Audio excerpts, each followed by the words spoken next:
There's someone in your life who only shows up when they need something. They compliment your work but never contribute. They make you feel selfish when you say no.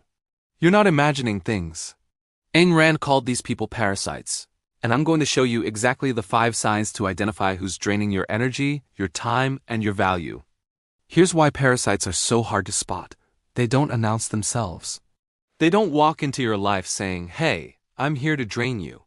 They disguise themselves as friends, family members, coworkers. They know exactly what to say to keep you giving. They've mastered the art of looking like they care while extracting everything you have to offer, and you? You've been conditioned your entire life to ignore the signs. Think about what you were taught. Don't be selfish. Family is sacred. Always help others. If you can give, you should give. These sound noble, don't they? But here's what nobody told you. These rules only work when both people operate by them. When one person gives and the other only takes, you don't have morality.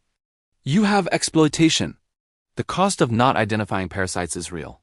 It's your energy being drained on people who disappear when you need them. It's your time spent solving problems for someone who creates new ones every week. It's your resources funding someone else's life while you stay stuck. And the worst part, you feel guilty for even noticing. You think, maybe I'm being too harsh. Maybe they're just going through a tough time. Maybe I should give them another chance. Let me give you a concrete example. Sarah runs a small design business. Her college friend Mark calls her every few months. "Hey Sarah, I'm working on this project and I could really use your eye on the branding. Just a quick look?" Sarah spends 3 hours giving detailed feedback. Mark thanks her, says, "I owe you one," and disappears. 6 months later, same call. Different project. Same pattern. When Sarah launched her own website and asked Mark, a copywriter, to review her text, he said, "Man, I'm swamped right now, maybe in a few weeks." Those weeks never came, but next time Mark needs design advice, he'll call. That moment when you realize, wait, this person only contacts me when they need something. That's the moment this video is designed to create. Because once you see it, you can't unsee it, and once you name it, you can deal with it. Now let's get specific. Here are the 5 signs someone is using you as a resource. Sign 1. They only appear when they need something. This is strategic absence. You don't hear from them for weeks, months. No, how are you doing? No casual check-ins, no interest in your life. Then suddenly, your phone lights up. "Hey, long time no talk. Listen, I need your advice on something.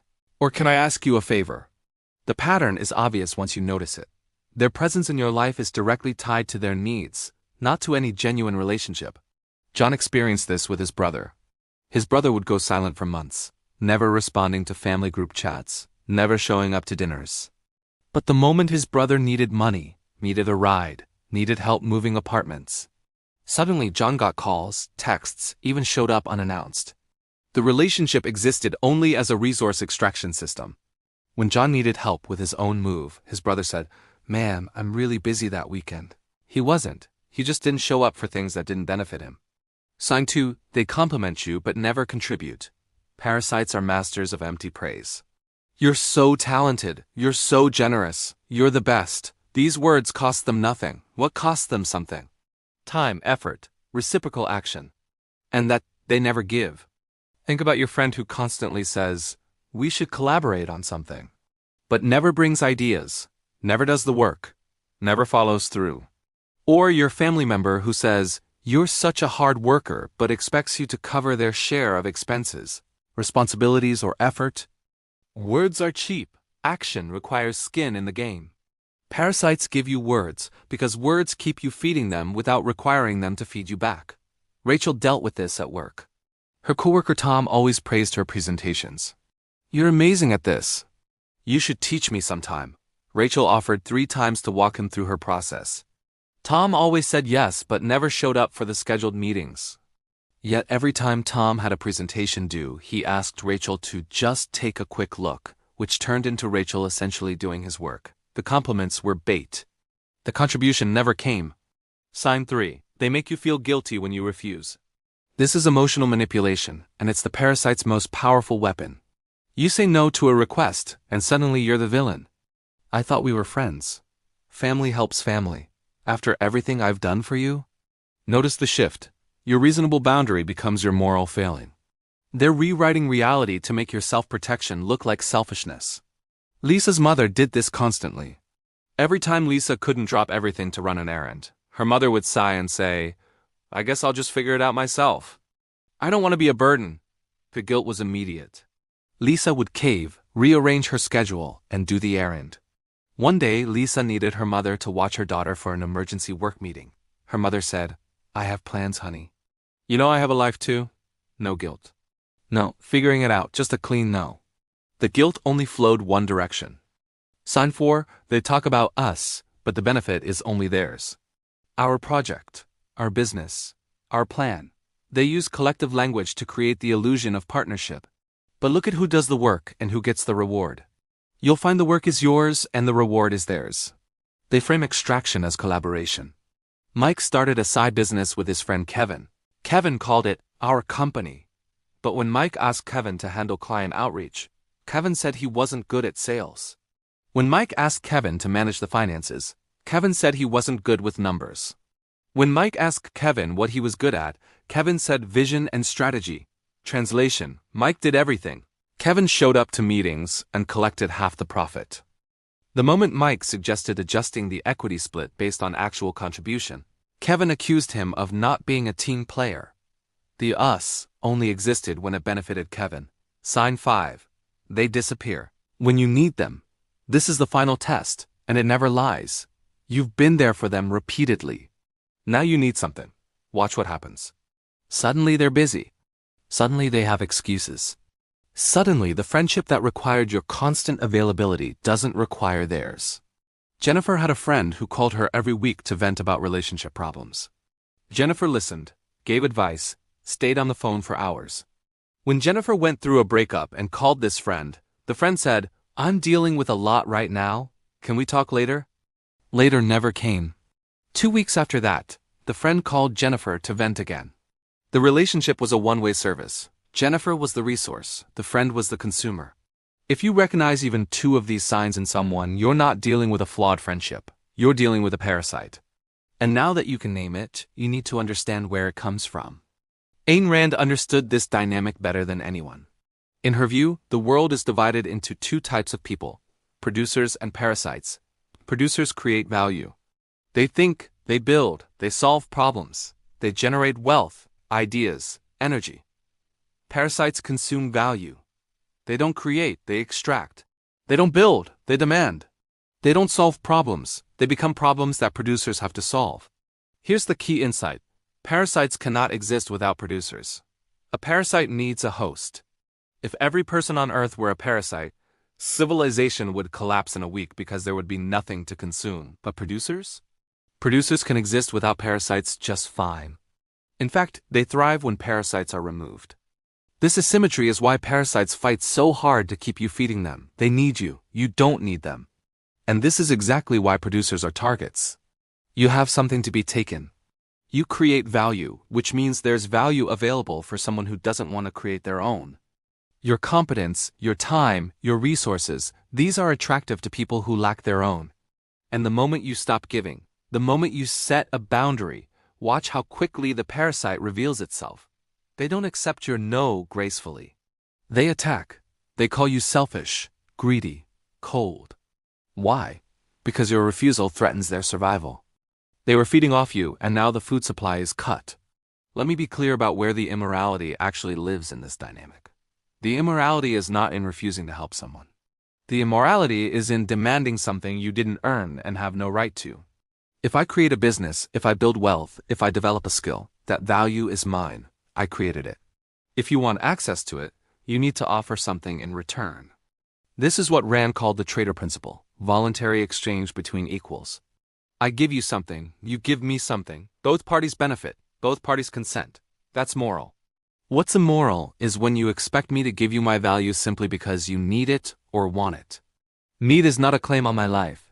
Your desire for what I created doesn't create an obligation on my part to hand it over. In Atlas Shrugged, Rand shows this dynamic perfectly through characters like James Taggart and Wesley Mooch, people who produce nothing but expect to control everything. They live off the achievements of Dagny Taggart, Hank Reardon, Francisco d'Anconia. And when those producers finally refuse to keep feeding the parasites, The parasites don't say, I should create my own value.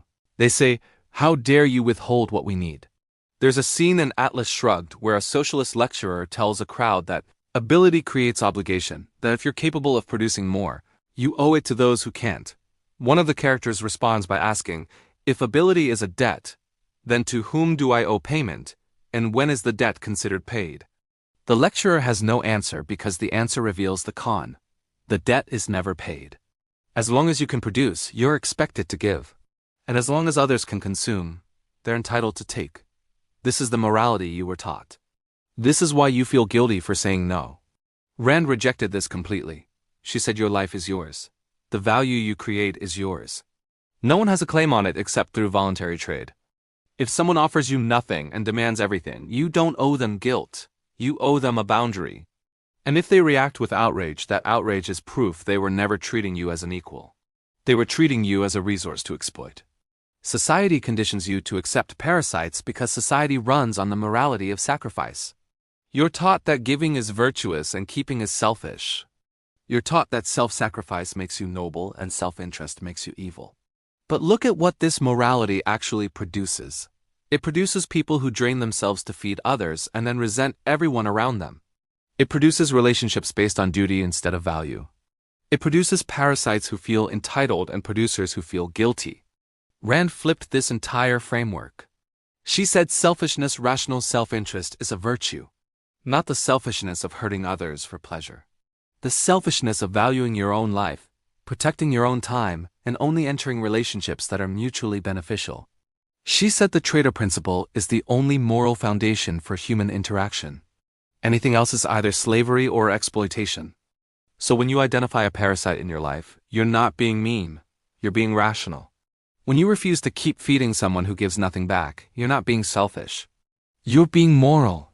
You're respecting yourself enough to demand reciprocity. And if they call you selfish for that, they're revealing exactly what they were doing, using you. Now that you understand what parasites are and how to identify them, here's exactly how to deal with them. This is a 5-step process. Follow it precisely. Step 1. List the suspects. Take out a piece of paper or open a note on your phone. Write down the names of people in your life who might fit the parasite profile. Don't overthink this. If someone's name pops into your head when you think about the 5 signs, write it down. Go through each sign individually. Who only appears when they need something? Who compliments but never contributes? Who makes you feel guilty when you refuse?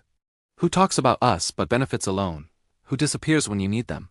You'll notice some names appear next to multiple signs. Those are your confirmed parasites. This step feels uncomfortable because you're trained to give people the benefit of the doubt.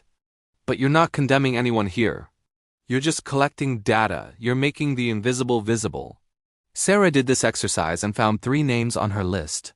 One was her college friend Mark. One was a cousin who only called to borrow money. One was a former coworker who constantly asked for career advice but never returned the favor. Seeing the pattern in writing made it undeniable. Step 2. Apply the reciprocity test. This is where you confirm your suspicions. The reciprocity test is simple. Ask the suspected parasite for something. Not something huge. Something reasonable. Something proportional to what they've asked of you. Then watch what happens. If you've been giving someone career advice for months, ask them to review your resume. If you've been helping someone move, ask them to help you rearrange furniture. If you've been emotionally supporting someone through their problems, call them when you're having a hard day and see if they show up. A producer will say yes or will say no, but offer an alternative. A parasite will make excuses, deflect, or ghost you entirely. Mike did this with Kevin, his business partner. Kevin had been leaning on Mike for every operational task while contributing nothing but vision. Mike asked Kevin to handle 1 client call. Just 1. Kevin said he wasn't good at that and suggested Mike do it instead. Mike asked Kevin to write 1 email. Kevin said his writing wasn't polished enough. Mike asked Kevin to literally show up to a meeting on time. Kevin arrived 30 minutes late. The test confirmed what Mike already knew. Kevin was dead weight. Step 3. Establish a clear boundary. This is where most people fail. They say no, but then they justify, explain, apologize, or soften the refusal so much that it becomes negotiable. Don't do this. When you set a boundary with a parasite, make it clean and final. No is a complete sentence. You don't owe an explanation. You don't owe a justification. You definitely don't owe an apology for protecting your time and energy. Here's what a weak boundary sounds like. I'm really sorry, but I'm super swamped right now, and I don't think I can help with your project. Maybe if things slow down in a few weeks, I could take a look. But right now, I just have so much going on. I hope you understand. Here's what a strong boundary sounds like. I can't help with that. That's it. No justification. No room for negotiation. If they push back and Parasites always push back, you repeat the boundary. I understand you need help, but I can't provide it. If they keep pushing, you end the conversation. I've already given you my answer. Jennifer used this script with her friend who only called to vent but never listened. The next time her friend called to complain about her boyfriend, Jennifer said, I can't talk right now. Her friend said, it'll just be 5 minutes. Jennifer said, I can't talk right now. Her friend got annoyed and hung up. That was the test. A real friend would have said, no problem. Call me when you're free. A parasite gets angry when the resource stops flowing. Step 4. Observe the reaction. This step is critical because it tells you everything. When you set a boundary with a producer, they respect it. They might be disappointed, but they understand. They say, no worries, I'll figure it out, and they move on. When you set a boundary with a parasite, they attack. The attack comes in different forms. Guilt. I thought we were friends. Shame. You've really changed. Anger. You're so selfish. Manipulation. I've done so much for you. Martyrdom. Fine, I'll just handle it myself like I always do. These reactions aren't about your boundary. They're about the fact that you're no longer feeding them. They're not upset that you said no. They're upset that the free resource stopped being free. Lisa's mother did this perfectly. When Lisa finally said, I can't run that errand today, her mother responded with, well, I guess I know where I stand with you now. Notice the move. Lisa's reasonable boundary became evidence of Lisa's moral failure. This is the Parasite's playbook. And the moment you see it, you know you're dealing with someone who is never treating you as an equal. Step 5. Cut or distance. Once you've confirmed someone is a parasite, you have 2 options. You can cut them out completely, or you can create distance and enforce strict boundaries. Which option you choose depends on the relationship. A toxic friend. Cut them. You don't owe friendship to someone who exploits you. A family member? You might not be able to cut them completely, but you can limit contact, refuse requests, and keep interactions transactional. Mike cut Kevin out of the business entirely. He bought Kevin out for a small amount and restructured as sole owner. Kevin called him greedy and ungrateful. Mike didn't argue. He just moved forward. Within 6 months, Mike's business revenue doubled because he wasn't carrying dead weight. Sarah distanced herself from her college friend, Mark. She stopped answering his calls for quick design advice. When Mark texted asking why she was being distant, Sarah said, I realized our relationship was one-sided, and I'm prioritizing relationships that are reciprocal. Mark called her cold. Sarah didn't respond. 6 months later, Mark reached out to apologize. He admitted he'd been using her and wanted to rebuild the friendship on equal terms. Sarah said she'd think about it. She never did. She'd moved on to people who valued her as more than a resource. Here's the rule you need to internalize. If a relationship drains more than it nurtures, it's parasitic. If you feel exhausted, resentful, or used after interacting with someone, that's data. If you dread their calls, avoid their messages, or feel relief when they cancel plans, that's data. Your emotions are telling you something true. Listen to them, and prepare yourself for this. When you start cutting parasites out of your life, other parasites will notice. They'll call you selfish. They'll say you've changed. They'll warn others about you. Good, let them. Because the people who respect your boundaries will stay. And the people who can't exploit you anymore will leave. And when the parasites leave, you'll finally have space for producers. You'll have energy for people who give as much as they take. You'll build relationships based on mutual value instead of one-sided extraction. Producers deserve producers. Don't settle for parasites just because you were taught that boundaries are selfish. Let me show you what happens when you actually apply this. Case 1. David and the friend who only called for favors. David had a friend from high school, Chris, who reached out every few months asking for help. Help finding a job. Help moving apartments. Help fixing his car. David always said yes because that's what friends do. But when David asked Chris to help him prep for a job interview, Chris said he was too busy.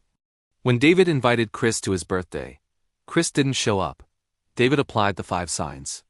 Chris only appeared when he needed something. Check. Chris complimented David's loyalty but never contributed. Check.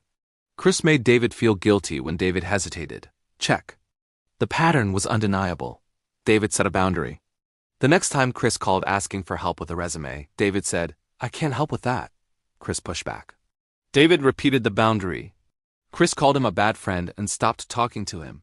David felt guilty for 2 weeks. Then something shifted. He realized he had 3 extra hours that week he would have spent on Chris's problems. He used those hours to work on his own side project. Within a month, he felt lighter. Within 3 months, he'd reconnected with old friends who actually reciprocated. David's life didn't fall apart when he cut out Chris. It improved. Case 2. Amanda and a guilt-using family member. Amanda's sister used family obligation as a weapon. Every time Amanda couldn't babysit her sister's kids on short notice, her sister would say, "I guess blood doesn't mean anything to you." Amanda would cave, cancel her plans, and watch the kids. When Amanda asked her sister to return the favor once, her sister said, "I don't feel comfortable leaving my kids with someone who clearly resents helping family." Amanda established a boundary. She told her sister, "I'm happy to babysit when I have advance notice, but I can't drop everything last minute." Her sister exploded, called her selfish. Told their parents Amanda had changed. Their mother called Amanda and said, "Can't you just help your sister?" "She's struggling," Amanda said. "I've been helping. What I won't do is let her treat my time as less valuable than hers." The relationship got worse before it got better. Her sister stopped speaking to her for 2 months. Then her sister's husband intervened, told her she was being unreasonable, and suggested she apologize. The sister didn't apologize, but she did start asking for babysitting with 2 weeks' notice. She started saying thank you. She started offering to watch Amanda's dog when Amanda traveled. The relationship didn't become perfect, but it became reciprocal, and that was enough. Now here's the contrast. What happens if you don't cut out parasites? You burn out.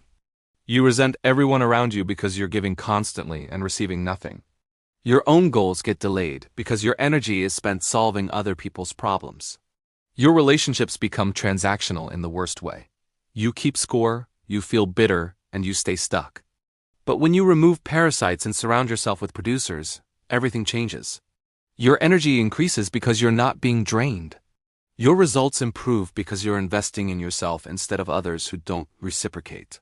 Your relationships become sources of strength instead of sources of exhaustion. You collaborate with people who pull their weight. You build friendships based on mutual respect. You stop feeling guilty for having boundaries because the people around you respect those boundaries. Producers attract producers. When you stop accepting parasitic relationships, you signal to other producers that you value yourself. And those are the people who want to be around you. Not because you're useful to them, but because you're valuable, period. Here's what you need to remember. 5 signs someone is using you as a resource. They only appear when they need something. They complement but never contribute. They make you feel guilty when you refuse. They talk about us, but benefit alone. They disappear when you need them. Your challenge today: do the test, make the list, identify the parasites in your life. You'll be surprised how many names show up once you're paying attention. And once you see it, you can't unsee it. In the next video, I'm going to show you how to become so valuable that parasites don't even try to use you. It's called Become a Threat. If you want to understand how to build yourself into someone who commands respect instead of attracting exploitation, that video is for you. Ayn Rand said it best. The question isn't who is going to let me, it's who is going to stop me. Stop letting parasites stop you. Subscribe to see life through the Rand lens.